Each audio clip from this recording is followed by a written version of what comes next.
Alors maintenant les oreilles. Alors les incidents ou accidents qui peuvent être liés au niveau des oreilles, ça va être un problème de pression entre l'oreille extérieure et l'oreille intérieure, l'oreille moyenne. Donc toute cette partie-là avec le conduit auditif et le pavillon, c'est l'oreille extérieure. Au milieu, on a l'oreille moyenne et l'oreille interne, c'est la partie ici en bleu avec le nerf auditif et tout ce qui est le vestibule, la clochée, l'illumination et tout ça. Alors, qu'est-ce qui va se passer? Donc ça va être la différence de pression qu'on a entre l'extérieur et l'intérieur de l'oreille, soit par des manœuvres de compensation qui sont mal effectuées ou pas effectuées, des manœuvres un peu tardives, des équilibrages brutaux, donc ça c'est avec la salva. La salva c'est la manœuvre qu'on utilise avec le ventre, que en règle générale plus personne n'utilise au bout de quelques sessions d'apnée. Des descentes trop fréquentes aussi. Donc là ici on a la trompe d'Eustache. Donc ce qui peut se passer, c'est que le mucus qu'il y a au niveau des sinus remonte et vient y boucher la trompe. Et conduit extérieur qui peut être bouché. Donc ici avec un bouchon ou même le plaquage de la cagoule.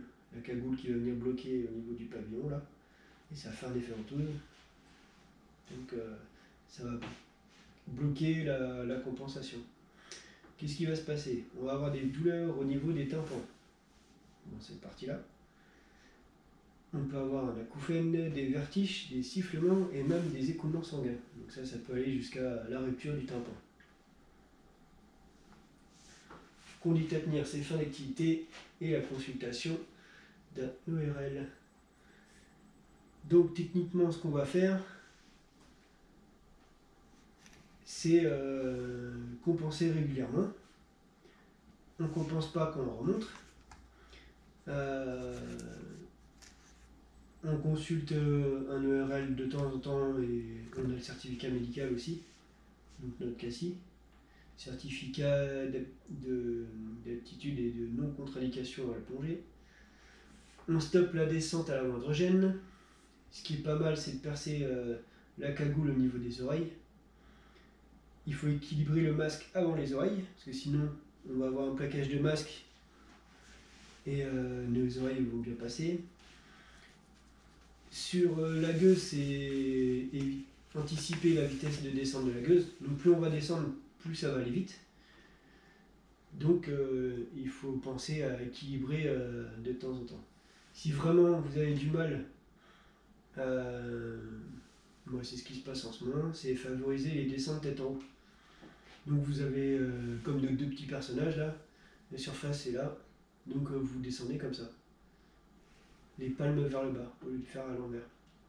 Et comme nos sinus, pas de médicaments et nettoyer le nez avec du sérum physiologique. Vu que c'est la même sphère, les sinus et les oreilles. Est-ce qu'il y a des questions là-dessus? Non. Non, c'est bon. Ensuite, nous avons nos dents. Alors, les dents, bah, c'est pareil. Là, c'est s'il existe une cavité sous les dents, donc ici ou même un peu plus bas, ou des plombages qui ont été posés ou une mauvaise réparation, de l'air peut s'engouffrer quand on va descendre avec l'augmentation de la pression, et quand on va remonter, l'air va vouloir reprendre sa place initiale, et c'est là que ça va casser ou faire bouger les dents. Et c'est là que ça va nous créer des douleurs. Donc ça va être des douleurs vives et ça peut aller jusqu'à la syncope. Dans ces cas-là, la conduite à tenir, c'est l'arrêt de l'activité et consulter un dentiste. La prévention là-dessus, c'est contrôle régulier chez le dentiste. Donc quand on fait de la descente, le dentiste c'est une fois par an. Comme comme ça au moins vous êtes sûr. L'avantage c'est que souvent les dentistes ils font des radios, donc ça permet de voir un petit peu au niveau des sinus aussi s'il n'y a pas de souci. Ne pas forcer la descente et ne pas remonter trop vite. Parce que le même problème qu'au niveau des oreilles, il faut laisser le temps au gaz de partir de toutes ces petites cavités qu'on a dans le corps.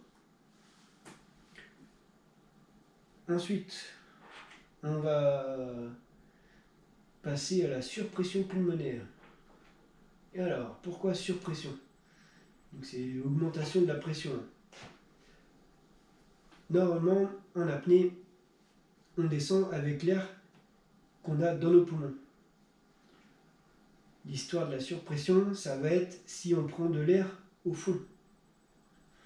Donc soit dans une cavité, soit on rencontre un plongeur en bouteille et on prend directement sur son octopus. Donc ce qui va se passer, c'est que quand on va remonter, le volume d'air qu'on a dans les poumons, il va être plus grand que celui qu'on avait au départ. Sauf que nos poumons, c'est comme un ballon de baudruche. Ça finit par exploser. Ça finit par exploser, voilà. Vu que la pression va diminuer, le volume va augmenter, les poumons ils vont arriver au-delà de leur capacité d'élasticité et ils vont se déchirer. Donc là, ça peut finir avec les symptômes. Ça va être tout, crachat sanguin, difficulté respiratoire, paralysie, et ça peut aller jusqu'à la mort. Donc, conduite à tenir, c'est arrêt de l'activité et pour tout le monde. Donc ça, c'est un accident grave, appel des secours et protocole RIFA. Enfin, le plongée, c'est pour tout le monde. Qu'est-ce que le protocole RIFA? Le protocole RIFA, c'est par rapport à c'est la formation qu'on vous fait passer pour le niveau apnéiste, où vous pouvez gagner en autonomie, et c'est les premiers secours en apnée. RIFA, j'ai plus le nom. C'est réaction et intervention face aux accidents subaquatiques. Et donc nous c'est RIFA A. Et A, le deuxième A c'est pour apnée. Donc la prévention, pas de prise d'air au fond, que ce soit d'un plongeur ou dans une grotte si vous allez visiter une grotte. On ne respire pas. Voilà. L'œdème pulmonaire d'immersion. Donc, avant on appelait ça un OAP, un œdème aigu du poumon. Ils ont précisé maintenant, ils ont différencié les deux. Donc, un œdème aigu du poumon, ça va être la partie médicale. Et l'œdème pulmonaire d'immersion, c'est une de ces branches de l'OAP. Qu'est-ce qui se passe? Alors, le mécanisme, c'est la présence de liquide dans les alvéoles pulmonaires par la rupture de la paroi alvéolo-capillaire. C'est un A, alvéolo-capillaire. Donc,